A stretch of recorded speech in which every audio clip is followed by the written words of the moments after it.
I'm Sabrina with Slice, and we are here at PizzaCon Philly. I'm joined in the hot seat today by Tony Cerimele from New Columbus Pizza Company in Nesquehoning, Pennsylvania. Tony. One take, Tony. How did you get started in the pizza business? Why did you start New Columbus Pizza Company? So I didn't really start it. I kind of took it over in a way. My family started in 1958. Making pizza and catering, and then when my uncle retired, I just didn't want to see that legacy not continue. So we put our working boots on and redid the space and took over the pizza portion. Now catering as well again, but we started back with just the pizza. Amazing. And I want to make sure I get this right. You are a two-time world champ. You are a first-place Pan Division Pizza Expo winner from this year, 2024. You are Pizza Maker of the Year, 2024. What do these accomplishments mean to you? You know, I think the biggest thing for me is it's a sense of accomplishment. You know, I started competing when I met Tony Gemignani a lot of years ago, and I did okay, I did good, I did really bad, and then I came back and won the whole thing. So I think it's kind of like a full circle process of setting out to do something and finishing it.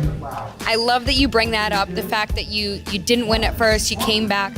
I think a lot of people can get discouraged when they don't win off the first try. Yeah. What advice would you give to people to keep going and to keep trying? I think, the one thing the one benefit that I got from competing was it definitely made me a better pizza maker. So keep that into perspective, even if you don't do well, because those competitions can be, listen, I won the whole thing, but there was also luck involved, right? So I think just keep in mind that you're putting yourself out there, you're competing. Number one, it's making you a better pizza maker because you're really trying to up your game. And just get pissed off, man. Be like, let's F this. I'm going to do better. Just keep striving to do better. That's what I did. I love it, and it paid off for sure. Yeah, for once in my life, it paid off. I'd love to talk about catering. Yeah. What are 3 key takeaways that you think that people can learn from when it comes to catering well in the pizza business? Well, one is it can provide a good amount of revenue for you. That's definitely one thing. It gets your name out there. Number 2, I think if you cater an event, people love the food, it's going to bring them to your store when you're not catering. So that would be number 2. And really, I think catering really makes you part of the community, and I think don't underestimate how people feel about that when they know you're part of the community and you've always been there and you're one of them. And I think they feel that holistically and want to give you guys business. What are some catering events that you've done that have worked really well, and maybe some events that you might stray away from in the future? So what we stray away from now, I wouldn't really be a catering event. It would be like doing festivals. For us, it just never panned out. The weather would be bad or you just couldn't get the help at the last minute or something like that. So we don't stay away from any catering event. I mean, if you have an event and we can do it, we'll do it. That's, unless we had a bad interaction and you never paid me or something like that. But no, we don't stray away from catering.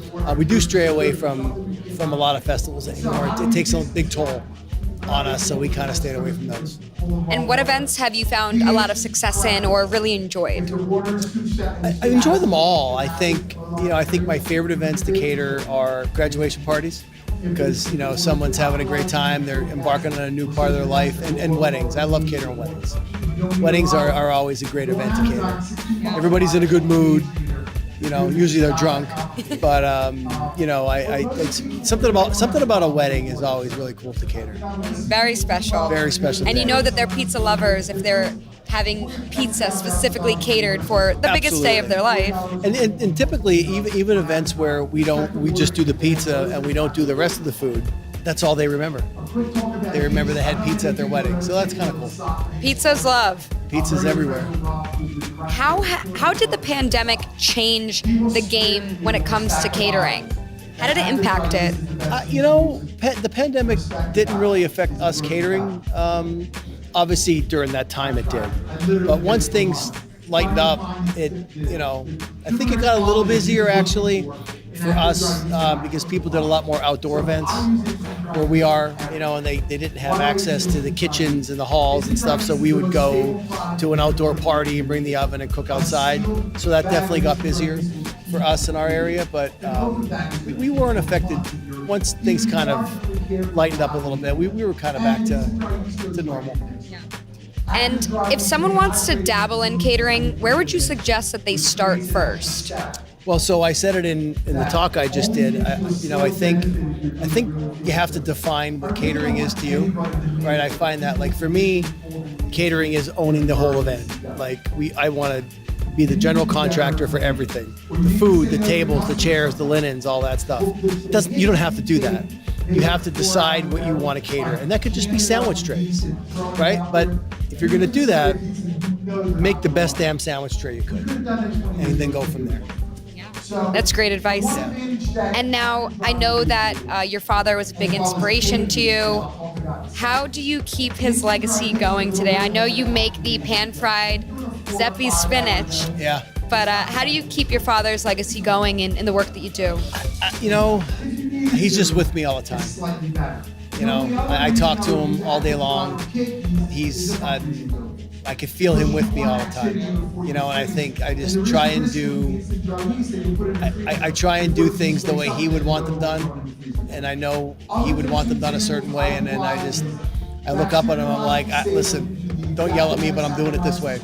But I just try to think of him on a daily basis and put the love he gave to me into the food I make.